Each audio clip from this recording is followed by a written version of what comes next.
A popular one is $1 million, right? That's what I hear a lot lately. Oh, you need $1 million. I need $1 million to be retired. And I'll ask, where do you get that number from? And they'll say, I don't know. That's what I heard. That's in a million. Could be.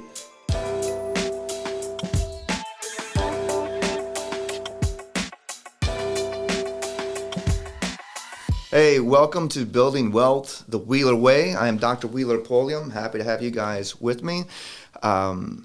This podcast is designed for people out there who are looking to try and figure out more of how to save money for long term, kind of filter out the noise that's out there. There's a lot of talking heads in the news that kind of, stir things up, get people's emotions riled up, and maybe you're worried about inflation, worried about not having enough money, worried about going broke, those types of things. So this podcast is designed to kind of clean all of that up, give you some real information, some truth, if you will, so you don't have to go out there and break your fingers trying to Google everything, and really from a third party objective viewpoint. So hopefully it helps. Hopefully you guys find this good, and again, glad to have you.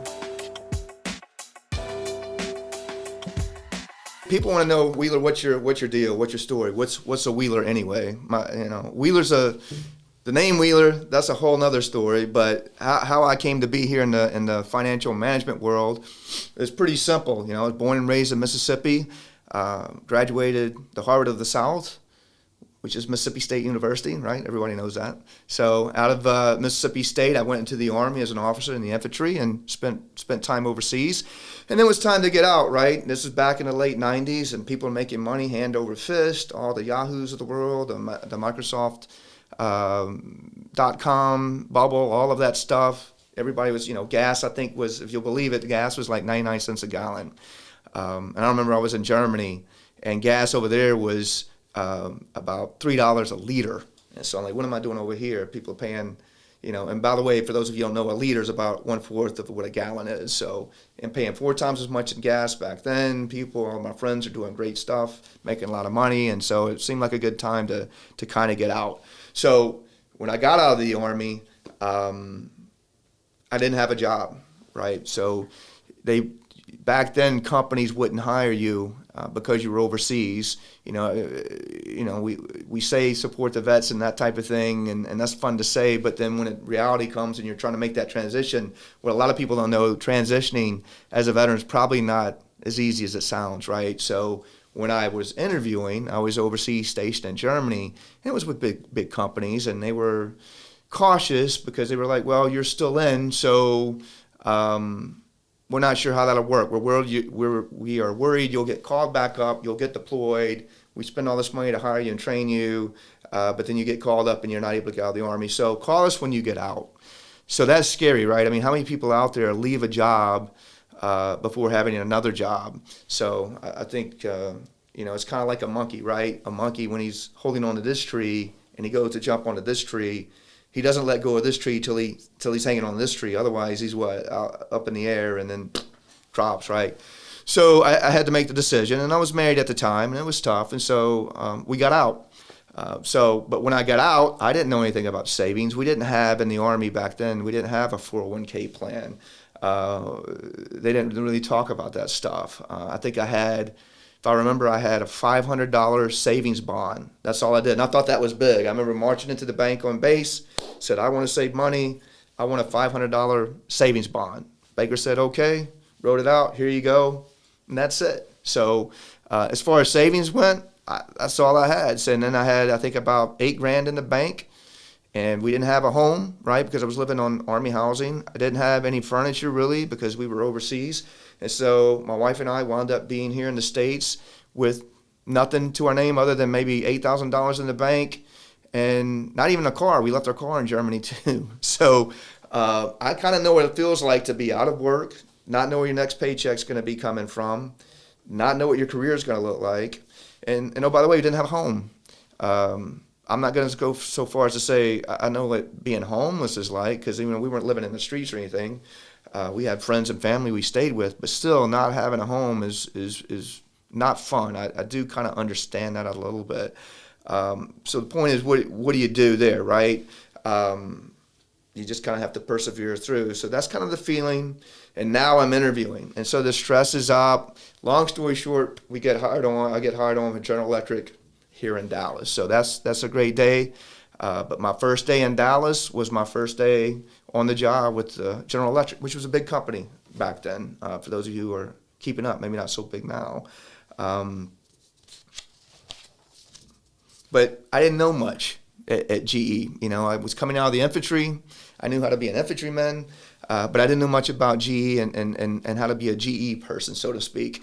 And GE back then, to their credit, was good, right? Because they would hire veterans. They were known for that. It was back when Jack Welch was still alive and the CEO, and he had a program to help train military officers and set them on the path for success. So I thought I was good, but still very nervous. If you can imagine, probably if you changed schools as a kid at some point in time and you were in high school and you had a bunch of friends in the 10th grade, and then your mom and dad come in and say, hey, we're moving, and you move across country, and then you got to go back to a new school, you don't know anybody, or maybe a new country where you don't know the language. That's kind of how it felt. I was a fish out of water. I didn't know anybody. I didn't have any friends or family here in Dallas. We didn't have a home yet. We're staying in some rent by week place in Euless for I think $100 a week with hardly any furniture. It was a rental furniture. The locks on the door didn't work. Place where you kind of heard gunshots at night. And I remember my wife at the time would barricade the door at night, so because the lock didn't work, maybe they wouldn't get in. So that's kind of where we're at. And then within 4 days, I think, of being on the job, GE had a national sales meeting in Las Vegas. Now, I've never been in Las Vegas before in my life either. So now I've gone from Dallas, now I'm to Las Vegas. And GE's doing great. Again, it's the late 90s. Everybody's making money, or actually it was 2000 at that point. Everybody's making a lot of money. It's right before 2001 and 9/11, before all that really hit. And I remember the stock is split 3 ways. And for those of you who don't know what that means the stock, when you had 1 share and all of a sudden you had 3 shares. And so everybody at GE was very happy. They were thinking they're going to be millionaires, and a lot of them probably were. And I'm just kind of along for the ride. And I still don't know, as far as when it comes down for, just to start your 401k plan, or what are you going to put for your 401k investments. And again, I didn't know what a 401k was. I kind of knew what stocks were. I kind of knew what bonds were, but mutual funds, maybe not so much. That type of stuff is all very foreign to me. So I did what most younger kids do. I go to the senior guys out there. I've been around a while. I'm like, hey, can you help me out? What should I do with this 401k thing? And I remember one of the old guys said, Wheeler, put it all in GE stock. You can put your entire 401k in the plan of GE company stock, because it's its own mutual fund. We're in everything. We're in railroads. We're in airplanes. We're in finance. We're in light bulbs. You can't go wrong, right? So I did. What else you can do, right? So I did that, and then sure enough, 9/11 kind of hit, right? And GE stock. And for those of you who follow it, you can go back and Google what GE stock has done since 2000. Here's a hint: hadn't gone up. So I think it was at like 60, and I think now it sits at $9. And so 9/11 hit, and then GE starts laying people off. Just not a good look. And so quickly I realized, hey, you've got to pay more attention to your money. Nobody really cares about it as much as you do. So that's kind of where I wound up. It's like I didn't know what I was doing. I kind of paid the price for that. And so I figured, hey, I need to kind of lock down on this and kind of figure out what does a 401k mean? How can I invest in this? How do I not lose all my money? And that's kind of where I was. So again, that's kind of why I put this podcast together, is to help people with simple. And that's just one scenario. There's several others out there. But for people who just maybe don't know the nuts and bolts of things, or maybe are trying to figure out here, what's the best way to kind of save my money, or the best way to make sure for me, right, and my family, to get ahead in life. What's the best way to make sure that I don't run out of money, that I don't go broke, that I don't wind up working as a Walmart greeter when I'm 66 or 67 years old. And so it's basically to put out some basic information, you guys, and kind of help you steer the ship a little bit for you, and give you some food for thought to how you can better save your money and not be guessing as much out there. I think there's a lot of guessing out there with finance. There's a lot of popular sayings like save 15%, or put your money in an envelope. All that's good, but it really doesn't speak to you, and it doesn't speak to why you're doing it. So that brings us to the first thing, was what I call is the Wheeler Wealth Formula. So if you think about it, a lot of people out there, when they're looking to get a target or hit a goal, so to speak, they kind of know what that goal is. So let's think about weight loss, right? I want to lose weight. Well, if you just say, I want to lose weight and leave it at that, chances are you're not going to lose weight, right? You're going to, you'll try, you maybe run a little bit for a day or two, maybe eat a little less, but maybe track your progress, get on the scale, but you're really not sure how much weight you're going to lose or what the target is. You didn't say, you're not sure what that is. Maybe it's a pant size, but it's important for those that do that, for those that do say, hey, I want to lose 10 pounds, or I want to get to a size 30, or a waistline, or I want to be a size 3 in a dress. Those people, statistically, if you look at the studies and stats, if you like that kind of stuff, if you have a goal, you're much more likely to hit that goal than if you just said something arbitrary like, I want to lose weight, right? So guess what? It's the same with your money. For some of you out there, you're like, hey, I was trying to get out of debt, right? That's pretty easy as far as the goal, because the goal is what? 0, right? We got debt. Maybe it's 10 grand, maybe it's 20 grand, maybe it's 100 grand. We know what we want it to be though, right? We want it to be 0. So it's a lot easier to try and work towards 0. But when we flip that switch, when we're out of debt and we're trying to save money for retirement, it becomes very hard because we don't know what that is. There's not like a universal retirement number out there for everybody. If you look at popular culture, there's, you can argue for or against it, but there's a standard of what we call beauty, right, for men and women now. And so we can kind of say that's what I want to go for, that. But when it comes for retirement, it's really kind of hard. We'll see, you'll see an older couple, maybe a boomer couple in a BMW driving around a corner smiling. Maybe that speaks to you, maybe it doesn't. You'll see an older couple on a beach, if you watch these popular financial commercials, and they're sipping some Mai Tais. Maybe that speaks to you, maybe it doesn't. Chances are it doesn't. I mean, retirement looks different for everybody. And that's one thing that's great, right? Because you can choose your own retirement here in America. But the downside is it's really hard to find a role model. It's find a target goal as to what that looks like. So that's why I have this Wheeler Wealth Formula. Yeah, sad news is there's a little bit of math involved. Good news is you don't have to do the math, right? We can help you with that, and I can give you some general pointers. But the point, what I'm trying to make is you've got to set a goal. And the Wheeler Wealth Formula helps you set that goal. Once you set that goal, right? Let's say I'm 30 years old. I want to retire at 65, and I want to spend 54 grand a year in retirement, right? That's really all the information we need, along with, hey, guess what age you want to die, right? Because it's math. We got to figure out how long you're going to be in retirement.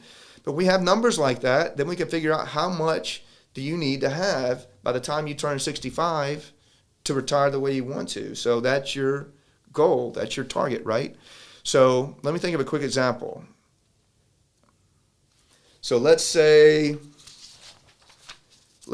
I'm 30 years old, wife and kids, got a couple young kids, and retirement seems very far out, right? That's 30. Who wants to think 30, 35 years out? I mean, when I was 30 years old, again, I was thinking, I just started at GE for a few years, and the last thing on my mind was thinking about retirement.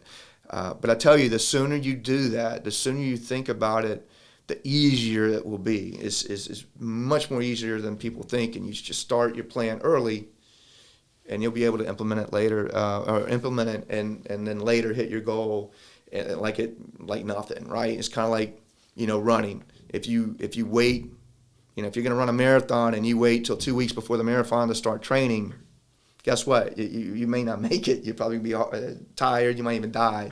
But if you start training for that marathon, 6 months out, a year out, you're going to have a much easier time. So it's the same with retirement. It's not fun to think about when you're 30. I get it. Probably, guess what? Not fun to think about. What am I? 40, almost 50. Still not fun for me to think about. And I talk to clients all the time when they're 60. It's not fun for them to think about retirement either. It's never going to be a good time, is my point. So the sooner you do it, the better. But let's jump into the example. So again, you're 30 years old, got a couple kids, married. and you want to retire at 65. That seems to be a nice number everybody kind of has out there. And I'll say, okay, well, how much do you want to spend in today's dollars? How much would you spend if you were retired today? Pretend like you're retired today. How much money would you spend in retirement? All right? So you might say, I don't know, $54,000 a year. I want to spend $54,000 a year. That does it for me. Okay. Well, here's the first mistake people make, right? They start planning to save as if they're only going to spend $54,000, what, 30 years from now? What's going to be different 30 years from now? The price of things, right? Think about the price of a Coke. Was a Coca-Cola 20 years ago $2? I think it's $2 today. No, it's probably closer to $1. Now it's $2. When you went to the movies 10 years ago, how much were you paying? Right? You're probably paying $7, $8. I think I went to see a movie last week, and it was $15. Depending on the studio, you can go for $20. So that's inflation, right? Inflation never stops. Goes up and up and up. If you average it out, and especially today, right, you might know more about it today, right, because we got hyperinflation now. We've got 8.5% inflation, and people are freaking out. It's okay to freak out, but I would tell you to calm down a little bit. It's not going to be like that forever. If you average out inflation over 40 years, it's really like 3%. So going back to our example, we say we want to spend $54,000 a day. What does that look like 35 years from now? 35 years from now, you got to do math on a calculator. People don't like that. I've done the math for you here. That's going to be $131,000. So 35 years from now, everything that you spend today that costs $54,000 is going to cost you $131,000 35 years from now. So I'm going to let that sink in for a minute. That's a lot more, right? And so you may be freaking out. But that's okay. You're going to be making more money as you go. You're going to be saving as you go. And you're going to be prepared for that. Just so long as you know that you're saving for $131,000 and not just $54,000. Now, the second part of the wealth formula is, hey, what age is your great getting up morning? Like, what's that? Well, I happen to believe in Jesus. That's my belief. I'm not saying you got to believe in Jesus, but whatever your choice is, or however you think the afterlife is, really doesn't matter. One thing we all agree on is that we're not going to be here forever. So you have to pick what day or age you think you're going to die.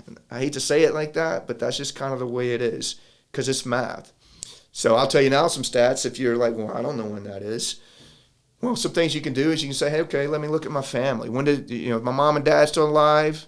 When did your grandparents pass? If your grandparents are still alive, when did their parents pass? And then you can kind of guess when you're going to go. If you don't like that, you can look at the stats, and right now, an average healthy female lives to age 95. If I didn't know anything else about you and you were female, I would say you'd probably bank on living until 95. If you're a male and you're healthy, that age is 92. And that's for everybody under the age of 65 right now. So if you're under the age of 65, chances are you're going to live to 95 as a female. Chances are you're going to live to 92 as a male. And guess what?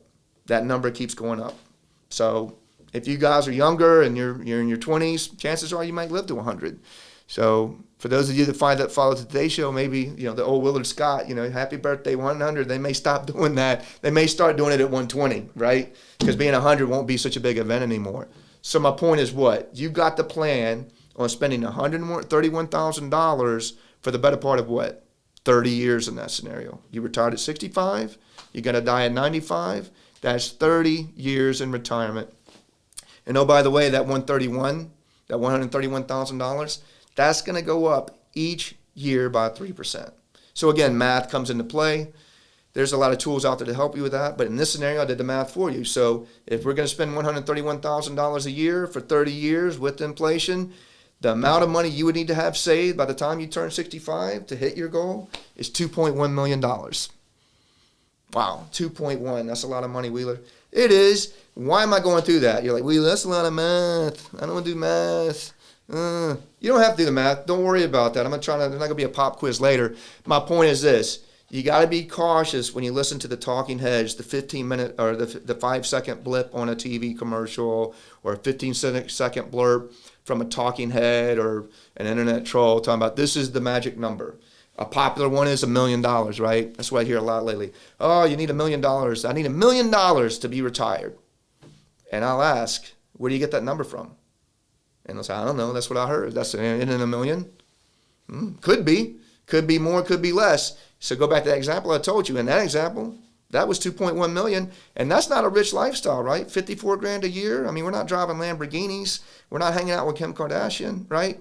That's a pretty even lifestyle. So if you even want to be, if you want to be a big baller, then that's even going to be more money, right? Then you're talking 4, 5 million, 10 million down the road, right? But if just an average American out there, the median income is $54,000, and you just want to maintain that number's 2.1.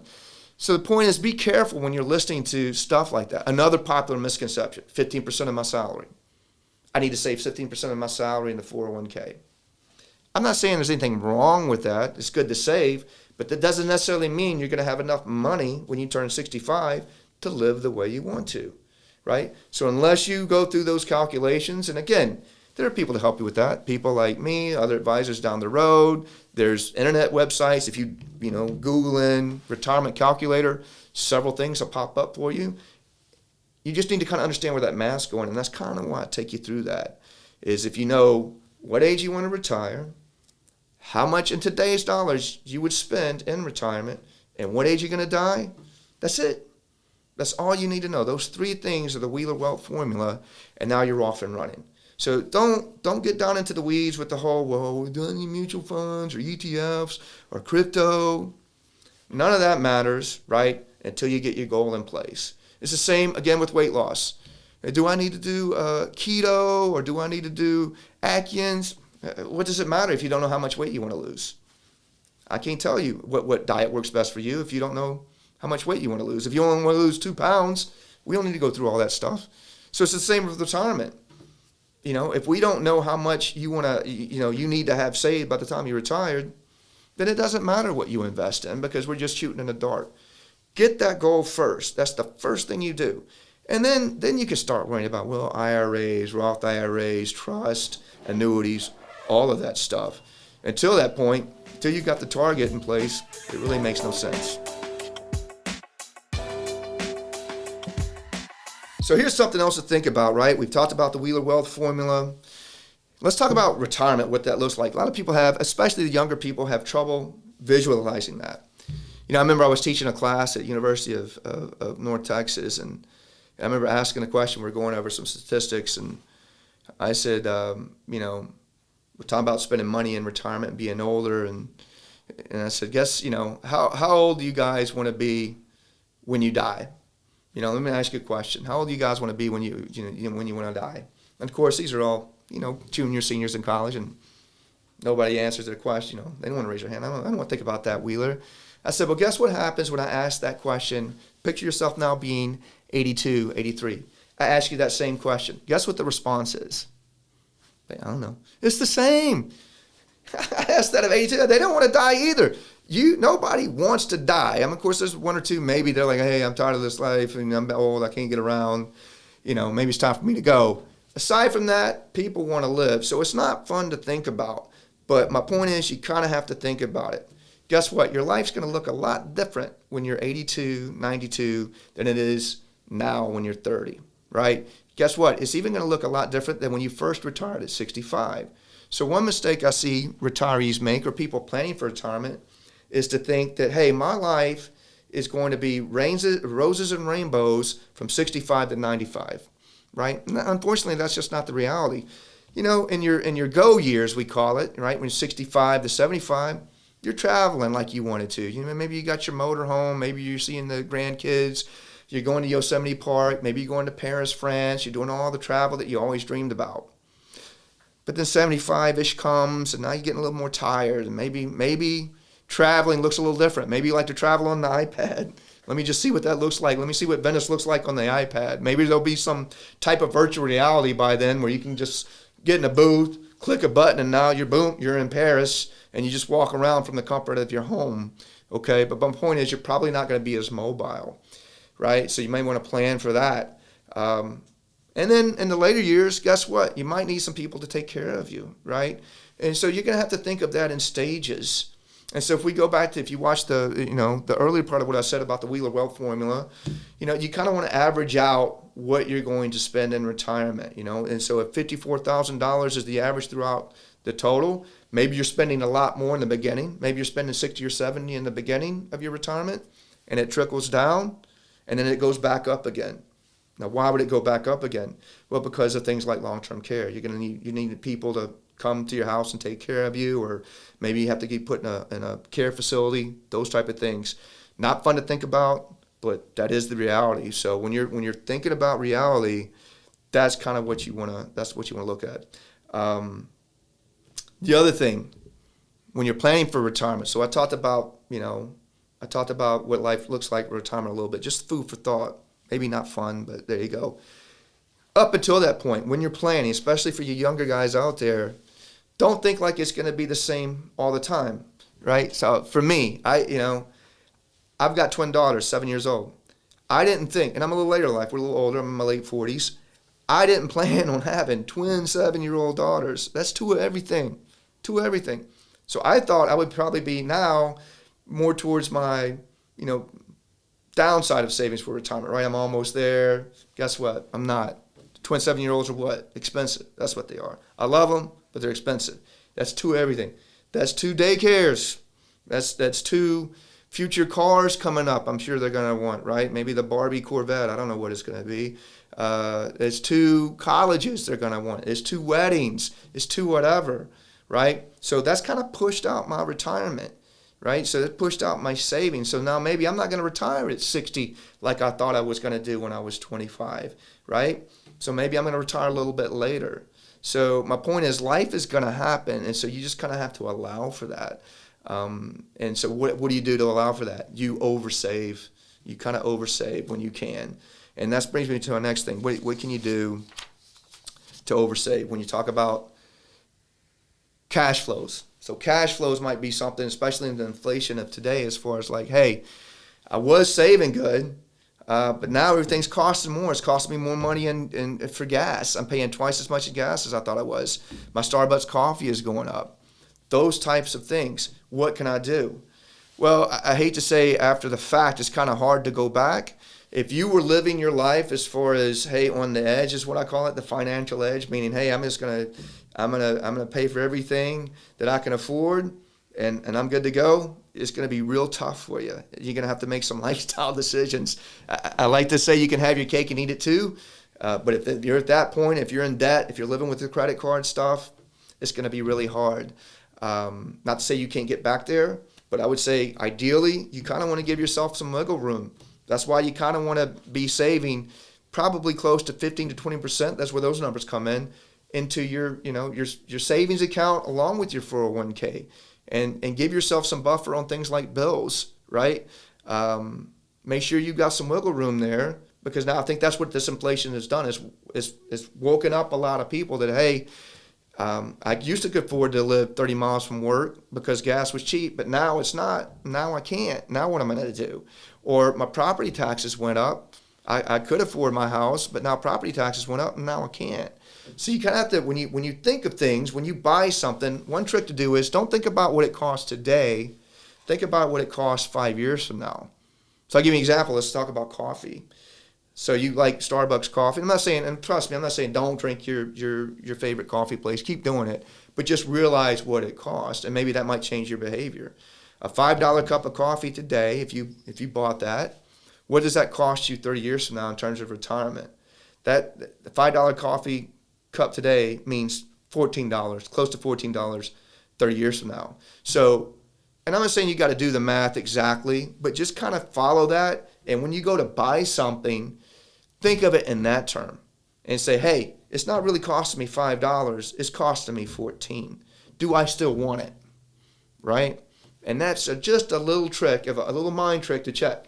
Still drink it. Still drink. I am, but maybe don't drink 3, right?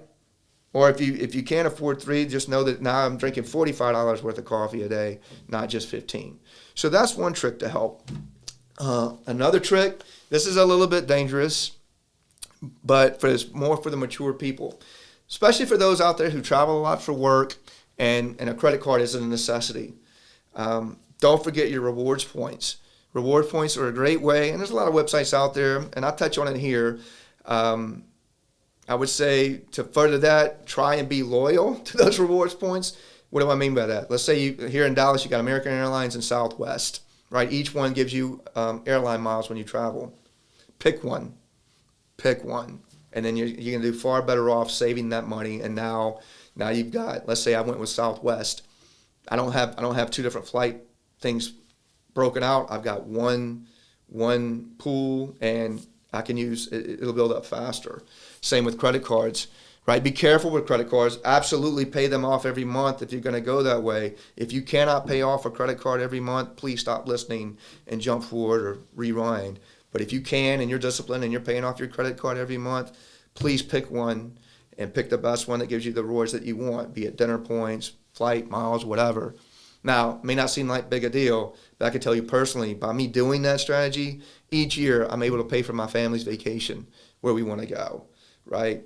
I'm not saying it's going to work that way for everybody. Obviously, it depends on how much you make and that type of thing and how many rewards. I'm not saying don't fall into the trap of, hey, I'm earning every time I spend, because you're not. My point is, if you are using credit cards, just be smart about it. I think last year, my family and I, we went to Disney. We flew to Disney, stayed at Disney, and it was paid for with rewards points, right? And I think this year we're going to go to San Antonio, same thing. So if you are disciplined, the first thing about credit cards is to make sure, I can't stress it enough, pay it off every month. If you cannot pay off your credit card every month, then nothing else I say matters. Then just stop listening.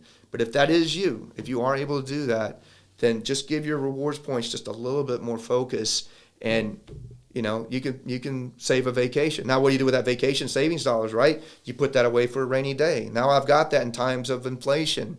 I've got that in times of, if at the end of the day I want to put it in my retirement account, I can do that. So you've got extra money. There's other things you can do too to save money. It's the internet. For me, I don't know what generation I am now. I can't keep up. I don't know if it's Generation X, I guess is what it is. It's harder, right? The internet's still kind of fuzzy for me. But if you're adept at it, there's a lot of opportunities to earn extra money through the internet. I mean, take this podcast, for instance. If you have something you're proud of and you think people want to know about it, maybe you can monetize your podcast. Maybe you can start a consulting thing or whatever on the side that you're doing. Don't even get me started with social influencers. That boggles my mind how someone's famous for being famous, but it's out there and they're making a lot of money. Maybe that's you on the side. Maybe there's something about you that other people want to pay to watch. I don't know.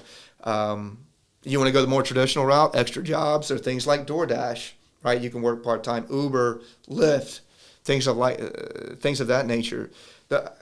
My point is not to give you ideas about how to make extra money. My point is to say, don't negate that. There are things out there, and there's enough websites out there. You can Google, how do I make extra cash? Stuff will pop up, right? Find something that resonates with you and put that away, especially for you younger folks that maybe you're not married yet, maybe you don't have kids and you got some extra time, right? And so think about that. You can spend that extra time, doing something fun, hanging out at the lake or playing video games or hanging with friends, or maybe spend an extra 2 or 3 hours a week doing something to earn some money and set that aside. And then that's going to help you tremendously in times like now. You're going to have choices when the next inflation thing hits or the next 9/11 hits, because you can have money set aside and you can have money in your savings and you paid it forward, so to speak. So that's my best advice for you guys out there. If you're trying to save for retirement, yes, if you have a 401k traditionally, great, do it. On top of that, though, especially for you younger people, think about some extra ways. Volunteer work. Volunteer work also leads to extra money, right? If you volunteer at the YMCA or at your church, guess what? Maybe there's some babysitting opportunities. Maybe there's some paralegal opportunities. There's something going on that you can get paid for, right? So that would be my advice. Think about retirement in stages, and then think about your cash flow and what that looks like. And on those good years where you got the cash flow coming in, it's raining, and you're like Scarface and you got piles of money, just try and put a little bit aside, right? And then for those times that are tough, now you've got a plan in place. I've got this extra pile of cash I can pull from. And, oh, by the way, I've got a little bit of a side gig that I know that I do, right? And hopefully it's a hobby and something you like doing, right? So the trick is not getting a job, right? The trick is getting a job and with something you love, right? And having somebody pay you for it. So I hope that helps. And again, appreciate your guys' time and look forward to the next podcast. Thank you. Please be sure to join us next week. We're going to talk about this crazy thing of hyperinflation, and then also some cash flow ideas of how you can manage that a little bit better. So can't wait to see you.